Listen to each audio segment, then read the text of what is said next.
거룩하신 하나님, 누가 주님의 산에 오를 수 있으며 누가 그 거룩한 곳에 들어설 수 있겠습니까? 깨끗한 손과 해맑은 마음을 가진 사람, 헛된 우상이나 세상의 것에 마음 팔리지 않는 사람, 거짓된 말과 행동을 하지 않으며 약한 이들을 억압하지 아니하고 그들에게 상처를 주거나 그들을 울리지 않는 사람, 바르게 주신 달란트를 사용하며 하나님의 이름을 영화롭게 하는 사람. 하지만 하나님, 우리는 그 완전함에 도저히 도달할 수 없는 약하고 게으른 존재입니다. 주님 앞에 우리가 세운 의와 공로를 가지고 당당하고 멋지게 서고 싶지만 우리는 늘 부족한 존재이며 세상의 것에 연연하며 욕심과 욕망으로 살아가는 나약한 존재입니다.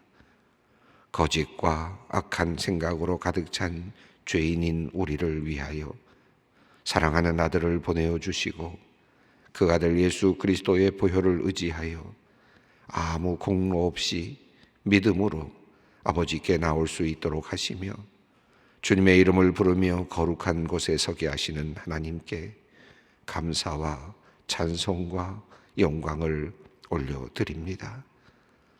은혜의 자리로 죄인들을 부르시는 주님, 우리는 어리석고 우리의 눈은 어두워서 쉽게 세상에 휩쓸리곤 합니다.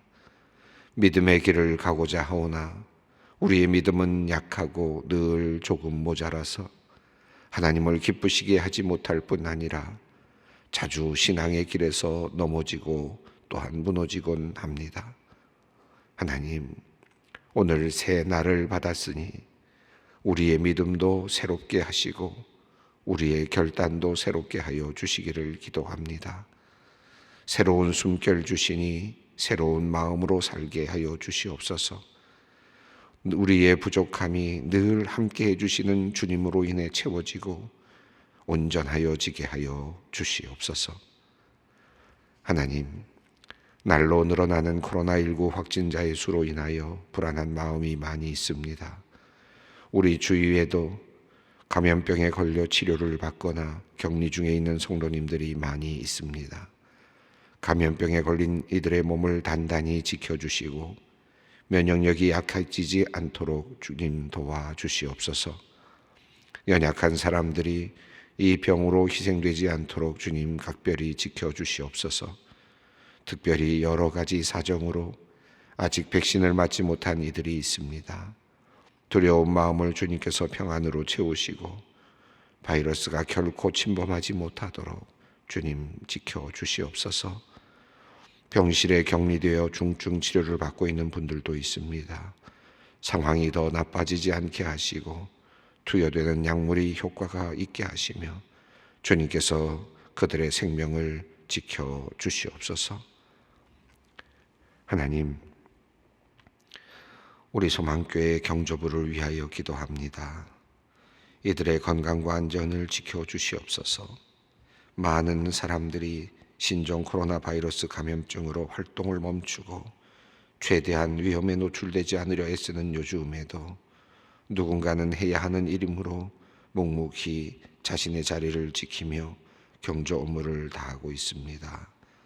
엄중한 상황에도 슬픔에 잠긴 유족들을 위로하는 자리에서 목회자들과 함께 합니다.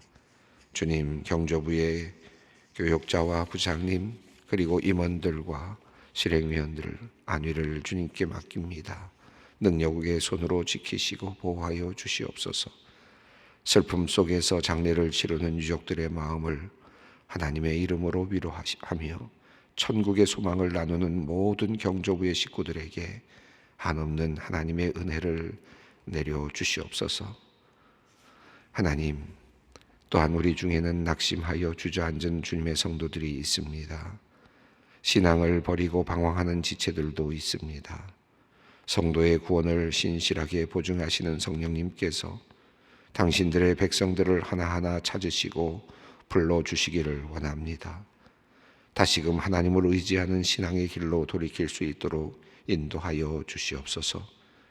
가족의 구원을 위해 눈물로 기도하는 성도님들이 있습니다. 하나님께서 은혜를 베풀어 주셔서 결실이 있게 하여 주시옵소서. 가족이 함께 주님의 전에 나와 예배하는 귀한 은혜를 누리게 하여 주시옵소서. 이단에 빠져서 가정을 등지고 교회를 혼란스럽게 하는 이들이 있습니다. 성령께서 이들의 마음에 역사하시고 깨우침이 있게 하시어 미혹해 하는 영으로부터 벗어나게 하시고 영적 교만에서 이기적인 신앙에서 벗어나게 하여 주시옵소서. 소망의 성도들을 위해 기도합니다. 갑작스런 두 눈의 시력 저하로 힘든 시간을 보내고 있는 집사님을 위하여 기도합니다. 최근 여러 가지 일을 겪으며 몸과 마음이 많이 지친 상태입니다. 불안하고 염려되는 모든 것들을 주님께 맡겨드리고 하늘의 평안을 누리게 하옵소서. 적절한 치료가 이루어져 시력을 포함한 온몸의 기능이 회복되어 속히 일상으로 돌아갈 수 있도록 주님 도와주시옵소서. 어제 신장 종양 수술 후 회복 중인 성도님이 있습니다. 조직 검사 결과도 기다리는 중입니다. 하나님께서 좋은 소식 주시기를 기대하며 주님께 기도합니다. 회복이 빠르게 하시고 건강한 몸으로 속히 돌아오게 하옵소서. 주님께서 은혜를 베푸심을 온 가족이 알게 하시어 믿음이 더욱 깊어지는 은혜를 내려 주시옵소서. 배양된 골수를 이식하기 위해 어제 입원하신 집사님이 있습니다. 모든 일정을 주님께서 하나하나 지켜주시고 이끌어 주시기를 기도드립니다. 하나님께서 집사님에게 기적을 보여주시기를 간절히 구하오니 온 가족과 성도들이 기도할 때 하나님의 살아계심을 보는 은총을 허락하여 주시옵소서. 이제 말씀 앞으로 나아갑니다. 주시는 음성을 들을 수 있도록 영적인 귀를 열어주시고 주시는 말씀 깨달을 수 있는 지혜와 말씀에 순종할 수 있는 믿음과 용기를 허락하여 주시옵소서. 그리하여 듣기만 하는 자가 아니라 행하는 견고한 신앙인이 될 수 있도록 주님께서 우리에게 역사하여 주시옵소서. 예수님의 이름으로 기도드리옵나이다. 아멘. 오늘 주시는 말씀은 사무엘하 6장 1절로 15절 말씀입니다. 사무엘하 6장 1절로 15절 말씀 함께 봉독하겠습니다. 다윗이 이스라엘에서 뽑은 무리 3만 명을 다시 모으고 다윗이 일어나 자기와 함께 있는 모든 사람과 더불어 바알레 유다로 가서 거기서 하나님의 궤를 메어 오려 하니 그 궤는 그룹들 사이에 좌정하신 만군의 여호와의 이름으로 불리는 것이라.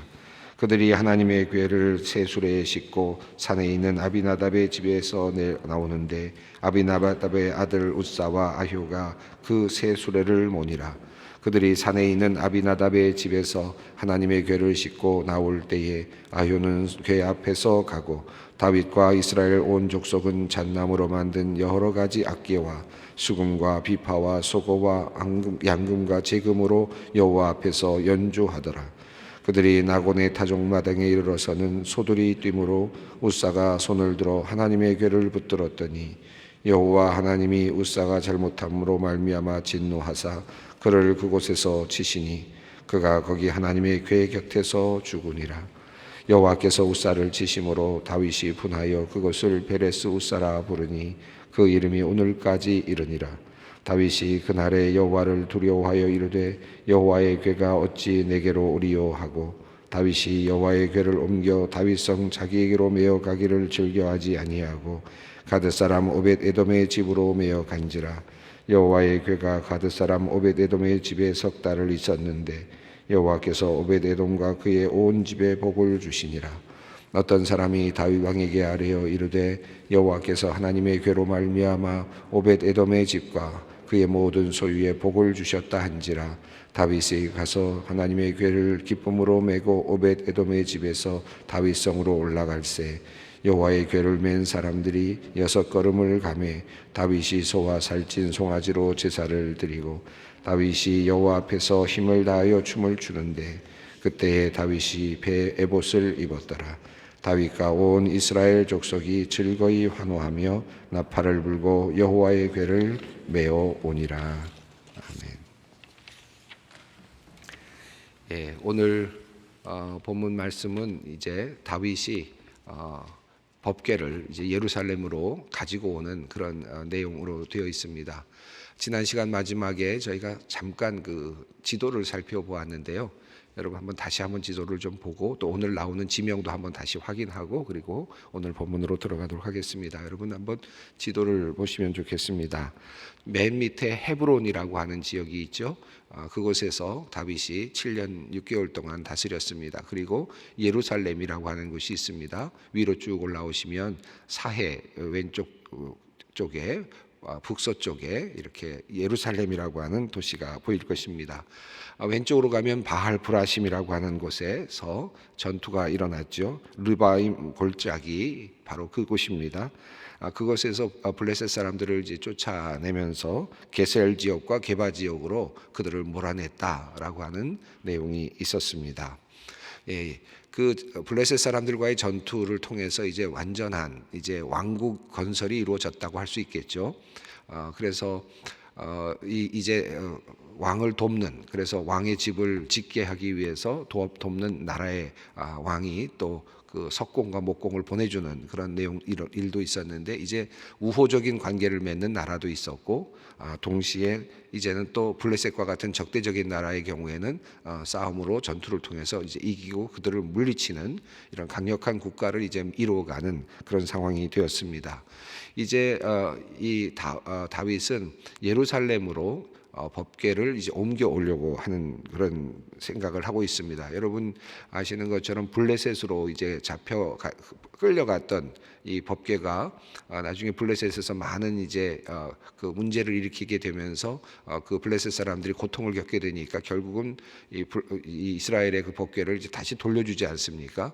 돌려줄 때 베세메스라고 하는 곳에 이제 그것이 가게 되었죠. 여러분 보시면 게셀이라고 하는 곳에 조금 밑에 베세메스라고 하는 지역이 좀 큰 지도로 좀 볼 수 있을까요?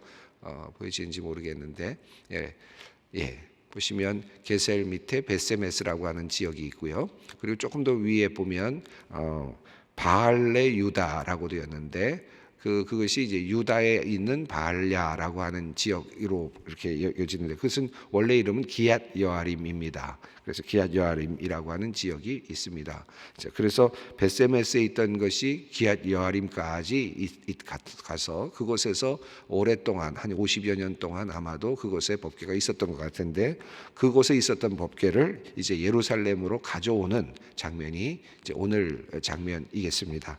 자, 이제 오늘 6장 1절 말씀을 함께 같이 보도록 하겠습니다. 다윗이 이스라엘에서 뽑은 무리 3만 명을 다시 모으고 2절 말씀을 읽습니다. 다윗이 일어나 자기와 함께 있는 모든 사람과 더불어 바알레 유다로 가서 거기서 하나님의 궤를 메어오려 하니 그 궤는 그룹들 사이에 좌정하신 만군의 여호와의 이름으로 불리는 것이라. 여기 보면 다윗이 이스라엘에서 뽑은 무리 3만 명을 모았다라고 되어 있습니다. 앞서 블레셋 사람들과의 전투가 있었죠. 그리고 전투 이후에 지금 3만 명을 다시 모았습니다. 3만 명을 모았다는 것이 의미하는 바가 뭘까요? 우선 첫 번째로는 이거 또 다른 어떤 전투가 아닌가 하는 그런 느낌이 들지 않습니까? 이렇게 많은 사람을 이제 모았습니다. 그런데 사실은 다윗은 이 전체적으로 이 이야기의 흐름을 보면 상당히 정치적으로 이제 블레셋과의 전투에서 승리한 후에 이제 왕권을 완전히 강화시키려고 하는 그런 어떤 의도를 가지고 있었던 것 같습니다. 그래서 이제 과거의 어떤 그 영광으로서의 회복이라 그럴까요? 완전한 하나님의 어떤 그 통치의 나라의 어떤 회복의 어떤 상징을 만들고 싶었던 것 같아요. 다윗이 이스라엘에서 뽑은 무리 3만 명을 다시 모았다라고 했는데 이 3만 명이라는 숫자는 사무엘상 4장의 10절 이후에 보면 엘리 제사장이 나오고 홈리와 비느하스가 나오죠. 그리고 그때 그 전투에서 블레셋과의 전투에서 패하게 됩니다. 아주 굉장히 큰 전투였죠. 그리고 그때 희생된 사람의 숫자가 3만 명이었습니다.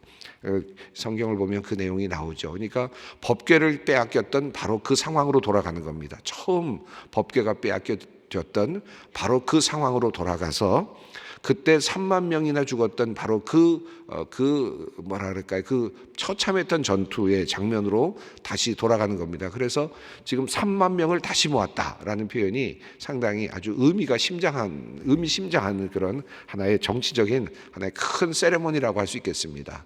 그 전에 홈리와 비느하스가 지키고 있었던 그 자리에서 엘리 제사장이 통치하던 그때에 결국 그 하나님의 법궤를 빼앗기게 되고 결과적으로는 이제 그것이 블레셋 사람들에게 가서 손에 가게 되었던 것인데 그 출발점에서 이제 다시 출발점으로 다시 돌아가려고 하는 그런 의도를 지금 보여주고 있습니다. 언약궤를 뺏기고 그것이 결과적으로는 벳세메스에까지 갔다가 지금은 기얏 여아림에 지금 그렇게 안치되어 있습니다. 이 블레셋 사람들이 그 벳세메스로 보낼 때 그 벳세메스의 그 소에 수레를 이제 싣고 수레에 법궤를 싣게 하고 그것이 벳세메스로 제대로 가는지를 보았는데 그대로 진행했다라는 내용이 나왔고요. 그러면 벳세메스에 있던 그 법궤가 왜 그럼 기얏 여아림으로 갔습니까? 기억나시는 분들이 계시겠습니다만 벳세메스의 사람들이 법궤 안을 들여다보았다라는 내용이 나오죠. 사무엘상 6장에 나옵니다. 그래서 그것 때문에 5만 70명이 죽었다라는 내용이 나와요. 거기서. 그래서 많은 사람들이 벳세메스 사람들이 죽었다는 내용이 나오면서 그들이 결국은 그것을 감당할 수가 없게 되면서 기얏 여아림으로 이제 그것이 가게 되었습니다. 자, 그런 상황을 지금 이야기하고 있는데 여기 바알레 유다라고 하는 표현이 나왔습니다. 기얏 여아림이라는 표현이 나오지 않고 바알레 유다라고 나왔는데 이것은 유다에 속한 바알라라고 하는 그런 지역입니다. 이것은 기얏 여아림의 또 다른 명칭이라고 할 수 있겠습니다. 이 부분을 역대상 13장, 14장, 15장 이렇게 긴 장에서 이 내용이 다시 소개되고 있어서 조금 더 자세한 내용은 역대상 13장 이후에 자세하게 우리가 그래서 다시 볼 수 있습니다. 근데 거기서는 기얏 여아림이라는 지명으로 그대로 사용을 하고 있습니다. 자, 바알레 유다로 갔다, 기얏 여아림으로 갔다라고 이해하시면 되겠습니다. 자, 이제 그곳에 가서 이제 그 법궤를 가져오고 싶은 이제 그것이죠. 다윗은 이제 법궤까지 가져오게 되면 그야말로 완전한 하나님의 통치가 있는 그런 완전한 왕권을 보여주는 하나 그런 의미의 하나 큰 왕국을 이제 세울 수 있다라고 생각을 했을 것입니다. 자, 3절 말씀을 읽습니다. 그들이 하나님의 궤를 새 수레에 싣고 산에 있는 아비나답의 집에서 나오는데 아비나답의 아들 우사와 아효가 그 새 수레를 모니라. 자, 아비나답의 집에서 약 한 50여 년 정도를 있었던 것 같습니다. 자, 그런데 그곳에서 이제 법궤를 메고 법궤를 새 수레에 실었다. 새 수레에 실었다라고 했습니다. 새 수레에 실었고 아마도 또 소도 아마 아주 정결한 소로 그렇게 아마 구성을 했겠죠. 여기 자세히 나오지 않습니다만은 그리고 아비나답의 아들 우사와 아효가 그 새 수레를 몰고 나왔습니다. 그 모습이 4절과 5절에 잘 나타납니다. 4절 5절 읽습니다. 그들이 산에 있는 아비나답의 집에서 하나님의 궤를 싣고 나올 때 아효는 궤 앞에서 가고 다윗과 이스라엘 온 족속은 잣나무로 만든 여러 가지 악기와 수금과 비파와 소고와 양금과 제금으로 여호와 앞에서 연주하더라. 예, 앞서서는 아효가 그리고 또 궤는 지금 우사가 지금 이제 메고 같이 옆에서 서고 지금 이렇게 가고 있는 그런 모습을 보여하고 있습니다. 그리고 5절에서는 다윗과 이스라엘 온 족속은 잣나무로 만든 여러 악기와 수금과 비파와 소고와 양금과 제금으로 연주했다. 이 다윗도 훌륭한 연주가 아니었습니까? 사울 앞에서 수금을 타고 했던 연주가이기 때문에 아마도 지금 다윗도 지금 마치 지금 그 모든 거기 있는 악기 연주자들과 함께 지금 그곳에서 연주를 하면서 아마 그렇게 진행을 하고 있었던 것 같습니다. 궤는 지금 앞서가고 있고 그리고 한 사람이 궤 앞에 가고 있고 또 궤 옆에서는 우사가 지금 그렇게 호위하면서 가고 있고 또 그 앞에서 다윗과 그리고 모든 이스라엘 족속들이 노래를 부르는 모든 사람들이 악기를 연주하면서 그렇게 지금 진행을 하고 있습니다. 여러분 상상을 해보시죠. 어떤 느낌이겠습니까? 멋진 어떤 그 뭐랄까요, 왕의 행차라 그럴까요? 그런 느낌이 들지 않을까요? 멋진 왕의 행차 같은 느낌. 승전을 하고 지금 뭔가 크게 그렇게 노래를 부르면서 기쁨으로 그렇게 전진하고 있는 그런 느낌이었을 것 같습니다. 아마도 이런 모습을 통해서 다윗은 아마 그 다윗의 왕권이 얼마나 이제 안정이 되었는가, 그리고 얼마나 이제 마음 편하게 살아도 되는가 하는 아마 그런 것들을 국민들에게, 거기 있는 사람들에게, 지파 사람들에게 보여주고자 했던 것 같습니다. 자, 그런데 사건이 하나 벌어졌습니다. 6절입니다. 그들이 나곤의 타작마당에 이르러서는 소들이 뛰므로 웃사가 손을 들어 하나님의 궤를 붙들었더니. 나곤의 타작마당이라고 하니, 나곤은 치다, 멸망이라는 의미가 있어서 아마도 이거 후에 붙여진 이름 같습니다. 그러니까 이곳에서 하나님께서 치셨기 때문에, 재앙을 얻었기 때문에 얻어진 훗날 이름인 것 같아요. 나곤의 타작마당이라는 이름이요. 그래서 어떤 곳에서는, 역대상에서는 기돈의 타작마당이라고 이렇게 또 돼 있기도 합니다. 자, 그래서 이 나곤의 타작마당, 하나님께서 치셨던 바로 그 장소에 왔는데 소들이 뛰므로 웃사가 손을 들어 하나님의 궤를 붙들었다. 왜 소가 뛰었을까요? 글쎄, 모르겠어요. 무슨 일로 뛰었는지, 왜 하필이면 그 자리에 왔을 때 뛰었는지 잘 모르겠는데, 앞에 5절에 있는 말씀과 6절에 있는 말씀을 이렇게 한번 생각해 본다면, 갑자기 어떤 장애물이나 어떤 것이 끼어들면서 소가 놀라면서 뛰었는지, 아니면은 앞서서 노래를 부르고 있는 그런 연주라 그럴까, 이 찬양 소리에 갑자기 어떤 소리에 민감해지면서 소들이 뛰었는지 잘 모르겠어요. 어쨌든 간에 저는 5절과 6절 사이에서 약간 연관관계가 있지 않을까 하는 그런 상상을 해보곤 합니다. 다윗은 지금 멋지게 노래를 부르고 있고, 그것을 통해서 사람들 앞에서 뭔가 큰 하나님의 횡차, 하나님의 하나님이 지금 오고 계시는 것 같은 그런 하나의 이미지를 만들고 싶어 했고, 그래서 아주 찬양을 부르면서 멋지게 지금 그렇게 가고 있는데, 그런데 그런 노래를 부르고 있을 때 이 동물들이 과연 제어가 될 수 있었을까? 그런 생각을 해봅니다. 결국은 소가 갑자기 어떤 상황에서 그만 뛰었습니다. 그것을 보고 웃사가 옆에 있었으니까 당연히 하나님의 궤가 땅에 떨어지는 것을 막기 위해서 아마 손으로 그것을 붙들었던 것 같습니다. 자, 그런데 7절 말씀입니다. 여호와 하나님이 웃사가 잘못함으로 말미암아 진노하사 그를 그곳에서 치시니 그가 거기 하나님의 궤 곁에서 죽으니라. 역대상 13장 11절에서는 하나님께서, 여호와께서 웃사의 몸을 찢으셨다 이렇게 표현을 했어요. 그러니까 아마 궤에 손을 대는 순간 그의 몸이 아마 어떻게 됐는지 잘 모르겠어요. 찢어졌다. 하나님의 어떤 큰 진노가 임했다라고 그렇게 표현하고 있습니다. 자, 정말 놀라운 일이 일어났습니다. 8절 말씀을 읽습니다. 여호와께서 웃사를 치심으로 다윗이 분하여 그것을 베레스 웃사라 부르니 그 이름이 오늘까지 이르니라. 하나님께서 웃사를 치셔서 웃사를 찢으셨다라는 의미로 베레스 웃사라는 이름을 붙였습니다. 왜 웃사가 죽었을까요?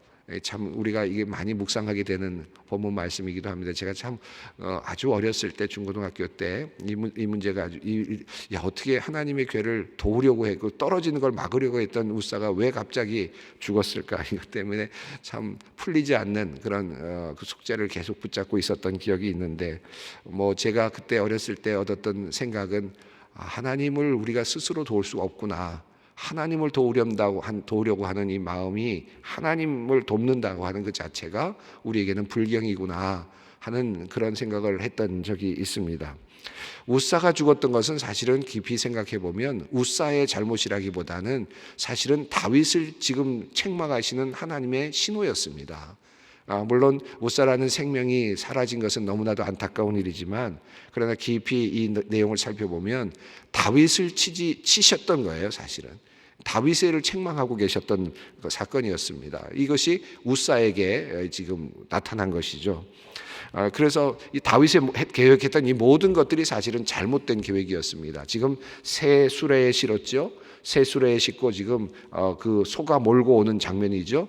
그리고 앞에서는 노래를 부르고 있죠. 아마 북도 광 소리가 났을 것 같고 어떤 큰 취타대 같은 것들이 있었을 거예요. 그런 순간에 아마 소가 놀랐겠죠. 그러면서 괴가 그만 쓰러지게 되니까 그걸 잡는 사람이 뭐가 잘못이겠습니까만은 결과적으로는 본능적으로 잡았을 텐데 하나님께서 그를 치셨습니다. 이것은 전체적으로 하나님께서 지금 이것이 못마땅하신 거죠. 하나님께서 이 부분을 지금 못마땅하게 여기시는 겁니다. 이게 왜 못마땅했을까?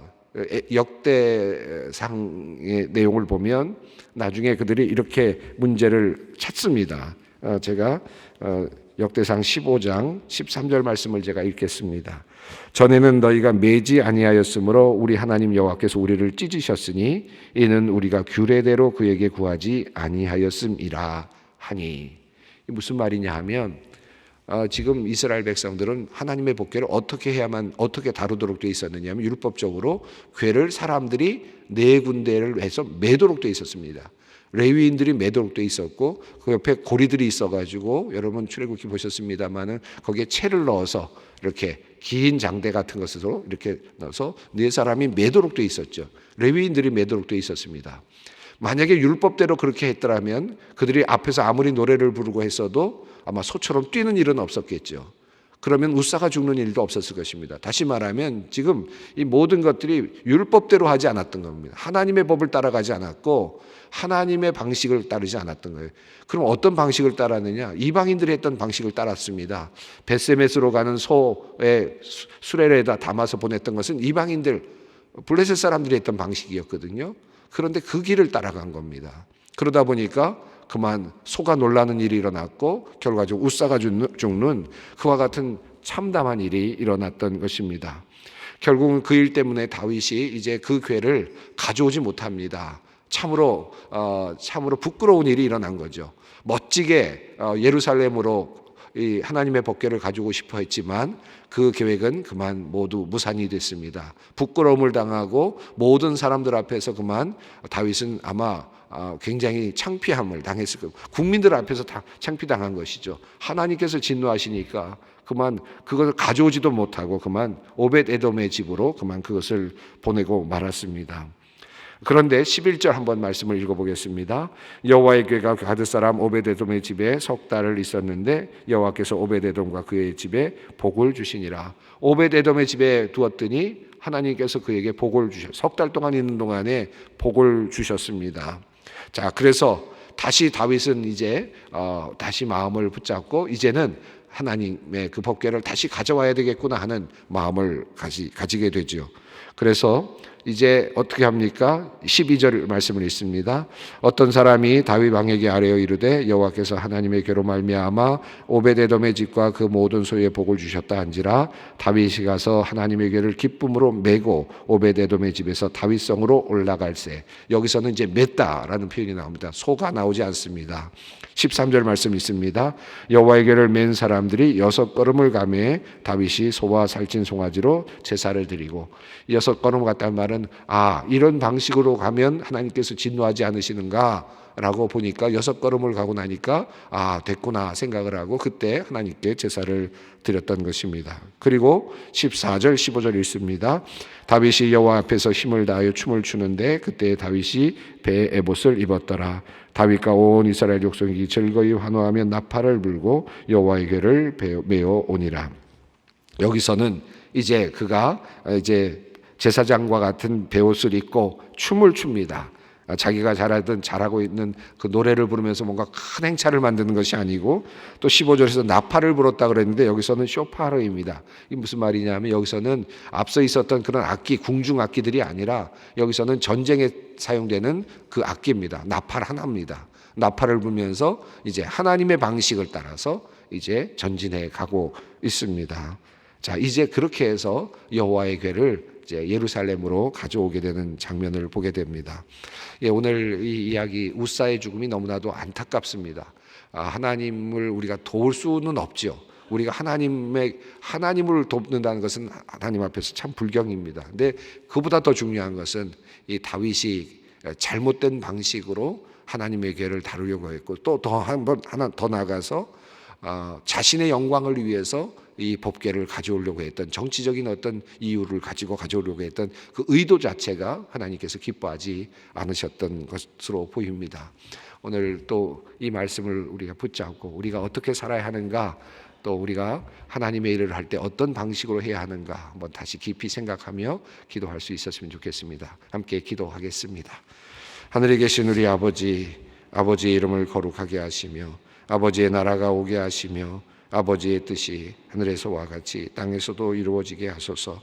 오늘 우리에게 일용할 양식을 주시고 우리가 우리에게 잘못한 사람을 용서하여 준 것 같이 우리 죄를 용서하여 주시고 우리를 시험에 빠지지 않게 하시고 악에서 구하소서. 나라와 권능과 영광이 영원히 아버지의 것입니다. 아멘.